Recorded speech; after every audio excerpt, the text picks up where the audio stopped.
warahmatullahi wabarakatuh.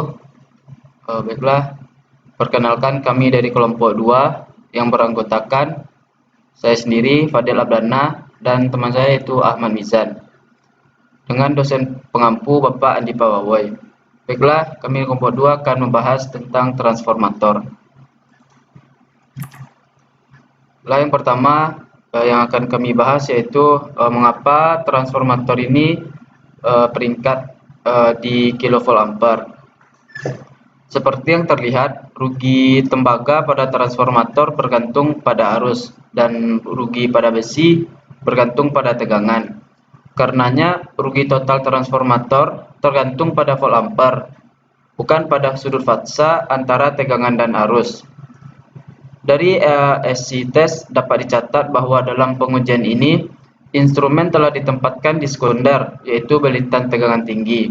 Sedangkan belitan tegangan rendah, yaitu primer, telah dihubung singkat atau dihubung pendek. kVA yaitu singkatan dari kilovolt ampere, yang pada dasarnya yaitu satuan daya listrik. Saat menghitung kilovolt ampere dari peralatan apapun, faktor daya tidak diperhitungkan. Untuk mencari daya dalam kilovolt ampere yaitu sama dengan tegangan kali arus. Untuk transformator itu sendiri yaitu perangkat transfer energi yang mentransfer daya dari sisi primer ke sisi sekunder tanpa mengubah tingkat energi atau mengingat kehilangan daya nol. Untuk rugi besi dan rugi tembaga yang terjadi pada trafo juga tidak bergantung pada faktor daya. Selain itu, faktor daya keluaran transformator murni tergantung pada beban yang terhubung. Transformator tidak mengubah faktor daya dari daya keluarannya. Trafo diberi nilai dalam kilovolt ampere karena rugi-rugi yang terjadi pada trafo tidak bergantung pada faktor daya. Kilovolt ampere ini adalah satuan daya semu. Ini adalah kombinasi dari daya nyata dan daya reaktif.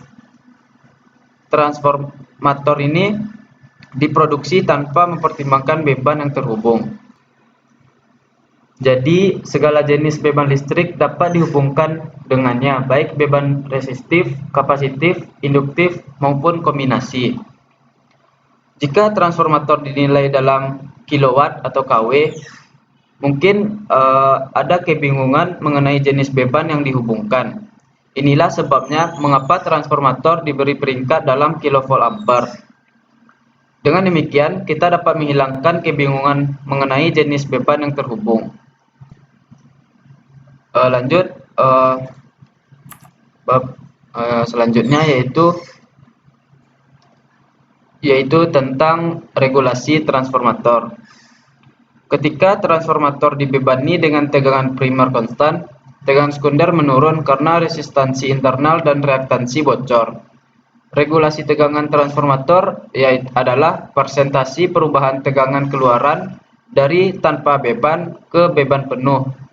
Dan karena faktor daya merupakan faktor penentu dalam tegangan sekunder, faktor daya mempengaruhi pengaturan tegangannya. Ini berarti pengaturan tegangan transformator adalah angka dinamis yang bergantung pada beban. Ini contoh soal dari regulasi transformator, yang mana bunyi soal itu sebuah 10 kilovolt ampere 500 per 250 volt transformator fase tunggal memiliki efisiensi maksimum sebesar 94% ketika mengirimkan 90% dari output pengenalnya pada kesatuan PS. Perkirakan efisiensinya saat mengirimkan output beban penuh pada PF 0,8 lagging.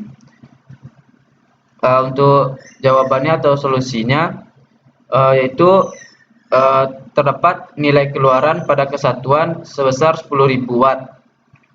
Oleh karena itu 90% dari keluaran terukur sebesar 9.000 watt.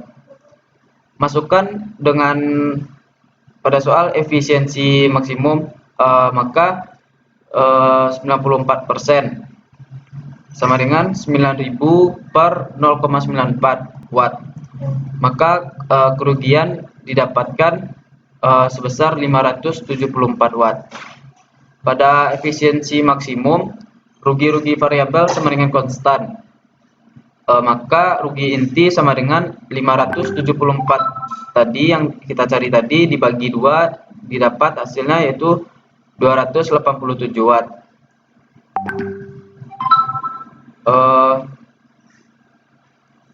Lalu kita cari PC-nya yaitu sama dengan 287 per 287 yaitu rugi yang tadi kita cari dibagi 0,81 itu lagging sama dengan 354 watt.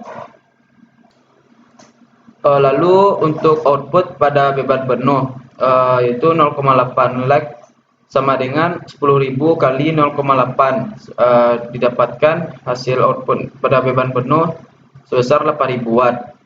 Pada beban yang sesuai rugi tembaga beban penuh sama dengan 354 watt. Oleh karena itu untuk efisiensinya yaitu 8.000 per 8.000 ditambah 354 yaitu yang rugi tembaga beban penuh, lalu ditambah 287 yaitu rugi inti, lalu didapatkan hasilnya 0,926 sama dengan dikali 100%, maka didapat efisiensinya yaitu 92,6%. Lalu masuk bab berikutnya yaitu tentang persentase resistansi, reaktansi, dan impedansi. Kuantitas ini umumnya dihitung dengan jatuh tegangan pada arus beban penuh dalam hal tegangan normal belitan di mana perhitungan dibuat. Yang pertama yaitu persentase resistansi pada beban penuh. Itu diberikan yaitu rumusnya seperti pada di slide. Untuk yang kedua itu persentase reaktansi pada beban penuh, rumusnya yaitu seperti pada di slide. Lalu yang ketiga persentase impedansi pada beban penuh, rumusnya yaitu pada di slide. Lalu yang keempat itu jika persentase rugi tembaga dan persentase X diberikan, maka resistansi dan reaktansi dapat dengan mudah dihitung sebagai berikut. Ini rumusnya. Lalu dapat dicatat bahwa persentase resistansi, reaktansi, dan impedansi memiliki nilai yang sama baik. Maka itu disebut dengan yang disebut primer maupun sekunder. Berikut contoh soal dari persentase resistansi, reaktansi, dan impedansi. Itu soalnya sebuah transformator 3300 per 230 volt 50 kV ampere ditemukan memiliki impedansi 4% dan rugi tembaga atau copper loss sebesar 1,8% pada beban penuh. Lalu temukan persentase reaktansinya dan juga nilai ohmik dari resistansi, reaktansi, dan impedansi seperti yang dirujuk ke primer. Berapa nilai arus hubung singkat primer jika tegangan primer diasumsikan konstan? Lalu untuk solusi atau jawabannya, pertama kita cari persentase reaktansi yang mana didapatkan dengan cara akar dari persentase impedansi kuadrat dikurang persentase resistansi kuadrat. Maka kita masukkan sesuai yang ada di soal, nilai impedansi sebesar 4%, sedangkan persentase untuk resistansi sebesar 1,8. Maka didapatkan persentase untuk reaktansi yaitu sebesar 3,57%. Atau untuk persentase resistansi ini sama dengan rugi tembaga atau copper loss. Lalu beban penuh I1 sama dengan 50.000 per 3.300. Lalu dapatkan 15,2 ampere. Lalu kita dengan asumsi efisiensi 100%. Mempertimbangkan belitan primer, maka kita memiliki persentase persentase resistansi sebesar 1,8. Demikian pula untuk persentase persentase reaktansi yaitu sebesar 3,57% sesuai yang kita dapatkan tadi. Demikian pula untuk maka didapatkan untuk nilai impedansinya yaitu 4 kali 3300 per 100 kali 15,2, maka didapatkan nilai impedansi sebesar 8,7 ohm. Untuk nilai resistansi didapatkan 1,8 dikali 3300 per 100 kali 15,2, maka didapatkan untuk nilai resistansi sebesar 3,91 ohm. Untuk nilai reaktansi sama kayak kita masukin angka persentase untuk reaktansi yaitu 3,57 dikali 3300 per 100 kali 15,2, didapatkan untuk nilai reaktansi sebesar 7,76 ohm. Telah kita dapatkan untuk nilai ohmik dari resistansi, reaktansi dan impedansi, maka kita dapatkan nilai arus hubung singkat primer. Jika tegangan primer diasumsikan konstan, itu arus hubung singkat per arus beban penuh yaitu 100/4. Maka untuk arus hubung singkat primer dengan cara nilai beban penuh tadi 15,2 dikali hasil dari arus hubung singkat per arus beban penuh yaitu 25, maka didapatkan nilai arusnya sebesar 380 ampere.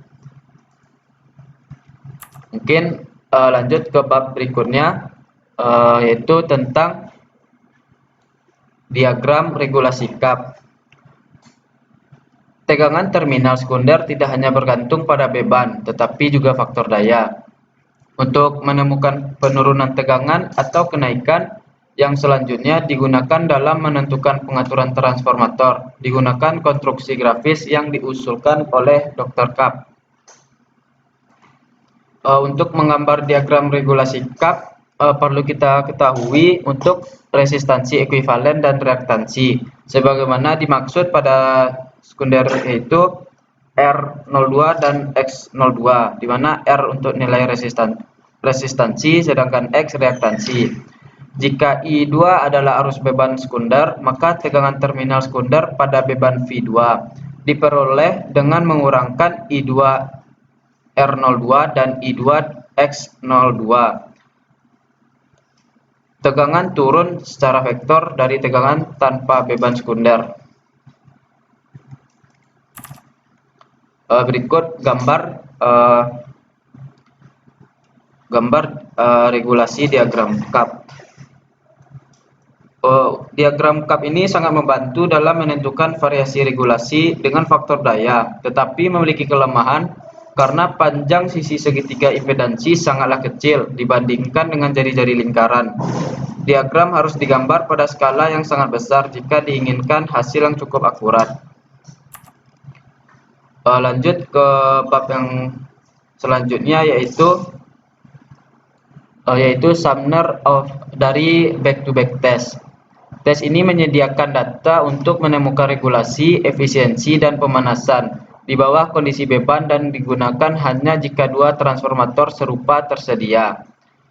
Sumner of back-to-back test ini adalah metode lain untuk menentukan efisiensi trafo, pengaturan tegangan dan pemanasan dalam kondisi beban.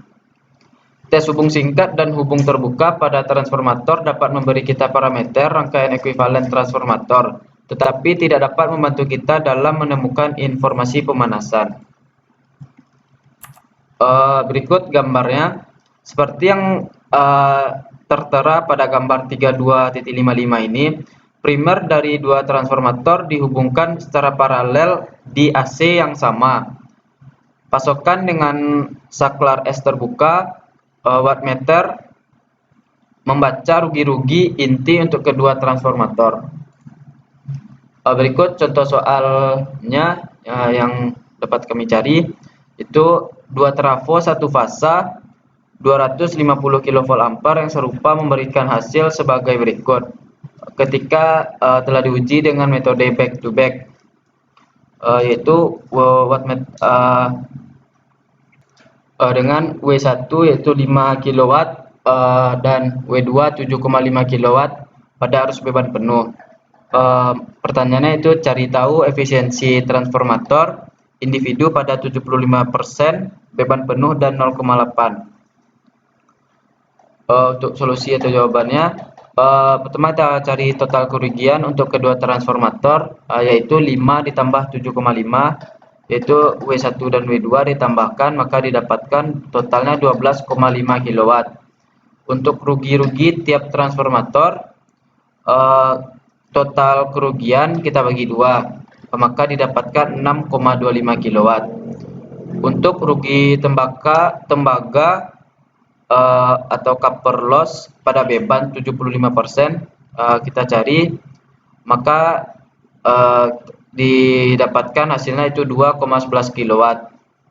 Untuk output tiap transformator pada 75%, itu 250 dikali 0,75, lalu kita kali 0,8, maka didapatkan untuk outputnya 150 kW.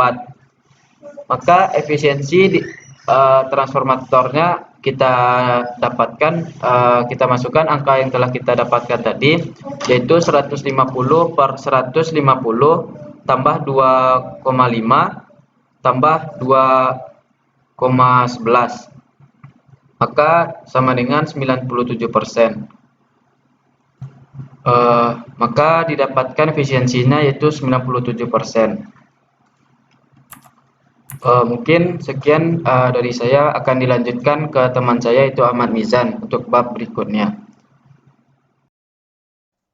Baiklah, perkenalkan, nama saya Ahmad Mizan.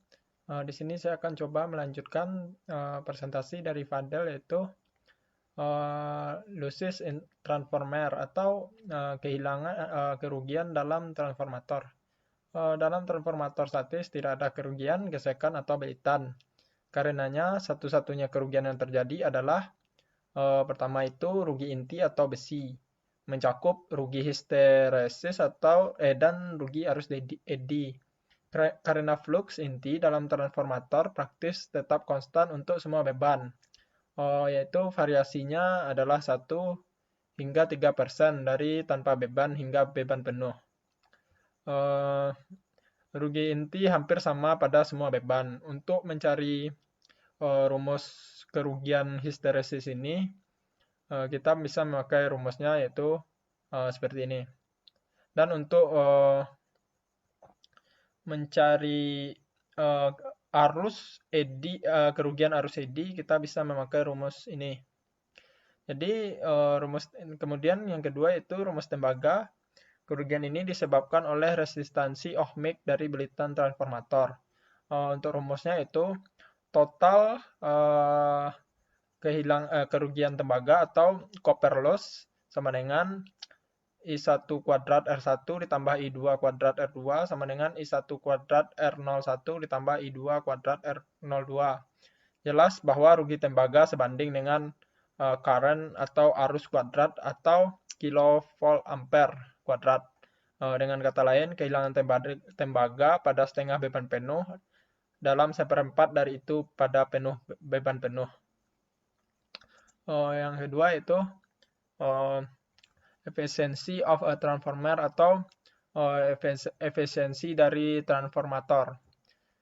Seperti halnya dengan jenis mesin listrik lainnya, efisiensi transformator pada beban tertentu dan faktor daya didefinisikan sebagai output dibagi dengan input keduanya, diukur dalam satuan yang sama, watt atau kilowatt. Untuk mencari efisiensi ini kita bisa memakai rumus output per input. Jadi tetapi transformator merupakan peralatan yang sangat efisien. Oleh karena itu tidak praktis untuk mencoba mengukur efisiensi transformator hanya dengan mengukur input dan output. Jumlah ini hampir sama ukurannya. Metode yang lebih baik menentukan kerugian dalam mencari efisiensi ini yaitu efisiensi sama dengan output per output tambah kerugian, atau losses sama dengan output per output ditambah copper loss tambah iron loss, atau output per output ditambah kerugian pada tembaga ditambah kerugian pada besi, rugi-rugi pada besi. Jadi efisiensi sama dengan input dikurang kerugian per input sama dengan 1 dikurang kerugian per input. Dapat dicatat di sini bahwa efisiensi didasarkan pada keluaran dalam watt dan bukan dalam volt ampere. Meskipun kerugian sebanding dengan volt ampere. Oleh karena itu, pada setiap beban volt ampere tergantung pada faktor daya menjadi maksimum pada faktor daya persatuan. Kemudian di kondisi for maksimum efisiensi atau kondisi dari efisiensi yang maksimum. Copper loss seperti kita tahu tadi yaitu I1 kuadrat R01 atau I2 kuadrat R02 sama dengan W. Untuk rugi-rugi besi yaitu seperti rumus di awal tadi yang ini. Kita jadinya hysteresis loss tambah eddy current loss. WH tambah WE sama dengan WI.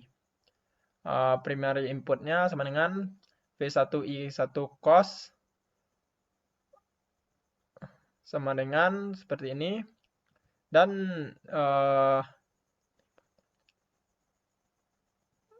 hasil akhirnya sama dengan copper loss sama dengan iron loss, atau kerugian tembaga sama dengan kerugian pada besi.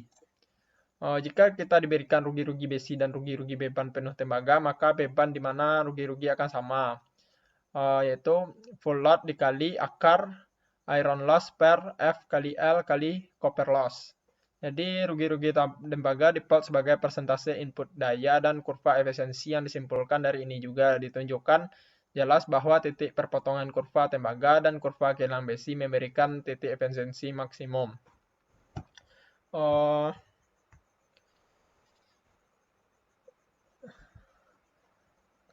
Jadi untuk mencari apa itu rumusnya seperti ini. Titik efisiensi maksimum. Untuk memastikan efisiensi maksimum sebuah transformator, Anda harus terlebih dahulu memahami apa yang menyebabkan kerugian pada transformator. Jadi di sini ada beberapa kerugiannya. Yang pertama itu kerugian dalam belitan.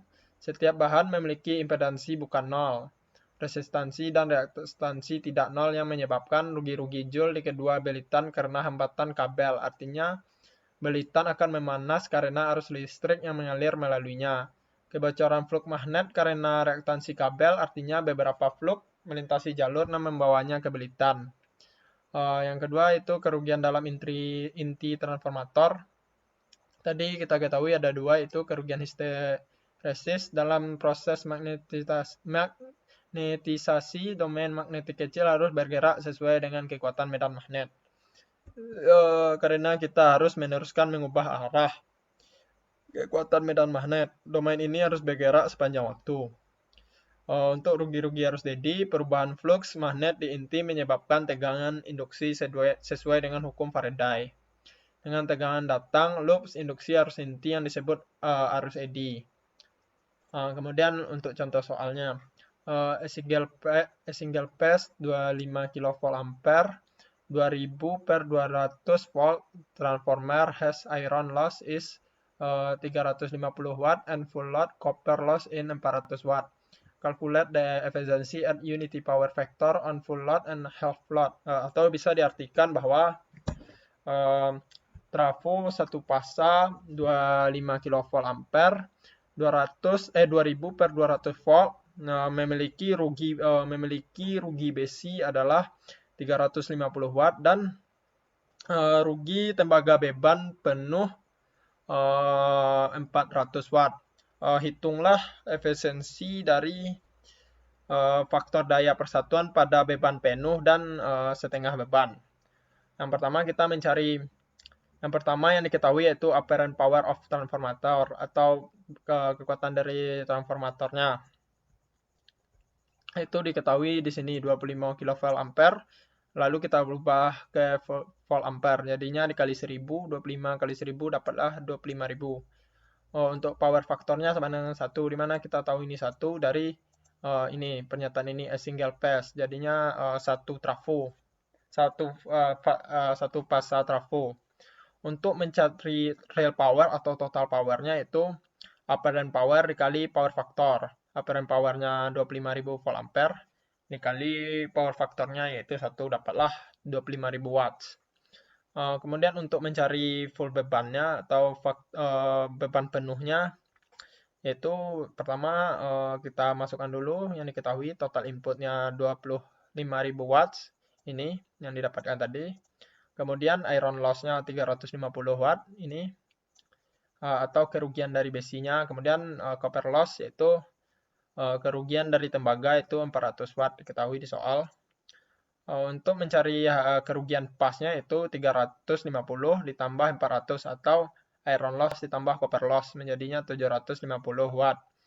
Jadinya outputnya itu jadinya 2500 watt dikurang 750 dan dapatlah 24.250 watt. Untuk mencari efisiensinya itu seperti rumus di awal tadi yaitu output per input, jadinya dibagilah 250 per 2500, dapatlah 0,97 dijadikan ke persen, jadinya 97%. Untuk setengah beban atau ya setengah beban, net inputnya itu kan kita setengah, jadinya input yang pertama itu 25.000 watt dibagi 2, karena setengah jadinya 12.500 watt. Untuk iron loss-nya sama 350 watt, untuk copper loss-nya 400 per 4 sama dengan 100 watt. Untuk kerugian pasnya itu 350 ditambah 100 sama dengan 450. Untuk outputnya 12.500 dikuranglah 450 didapatkan 12.050 watt. Untuk mencari efisiensinya itu yaitu output per input. Jadinya 12.50 per 12.500 didapatkanlah efisiensinya 0,964 dijadikan ke persen dikali 100 jadinya 96,4%. Kemudian masuklah ke bab terakhir, variasi of efficiency with power factor, yaitu output per efisiensi sama dengan output per input sama dengan input dikurang loss per input. 1 dikurang loss per input sama dengan 1 dikurang losses per V2 I2 cost ditambah kerugian. Di mana dapatnya 1? Ini kita pecah. Jadinya input per input dikurang losses per input. Input per input sama dengan 1 dicoret, jadi coret. Dapatlah 1. Nah, jadinya yang losses per input ini kita pecah lagi untuk inputnya.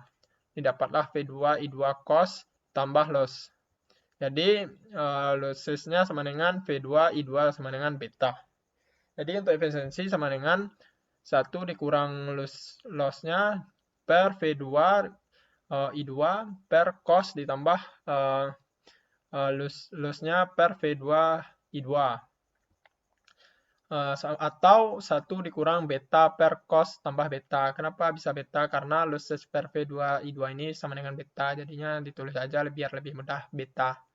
Jadi efisiensi sama dengan 1 dikurang beta per cost per 1 ditambah beta cost. Nah, di sini kita bisa lihat juga efisiensinya. Efisiensi pada beban penuh. Dia lihat dia grafiknya. Salah satu cara untuk menulis persamaan efisiensi adalah efisiensi sama dengan daya keluaran atau per daya keluaran tambah rugi-rugi atau output per output ditambah loss. Jadi untuk trafo yang berjalan pada volt ampere pengenal penuh, rugi-rugi akan konstan tidak peduli berapa faktor daya bebannya. Namun daya keluaran sebenarnya akan sangat bergantung pada faktor daya beban. Jika faktor daya beban kurang dari 1, daya keluaran yang sebenarnya atau nyatanya akan secara bersamaan berkurang seperti halnya efisiensi. Secara ekstrim, jika faktor daya beban adalah 0, yaitu kapasitansinya murni atau induksinya murni, daya keluaran yang sebenarnya akan menjadi 0. Demikian juga efisiensi transformator. Sekian penjelasan kami tentang presentasi. Kalau ada salah dan janggal saya mohon maaf dan saya sudahi dengan wabillahi taufiq wal hidayah. Assalamualaikum warahmatullahi wabarakatuh.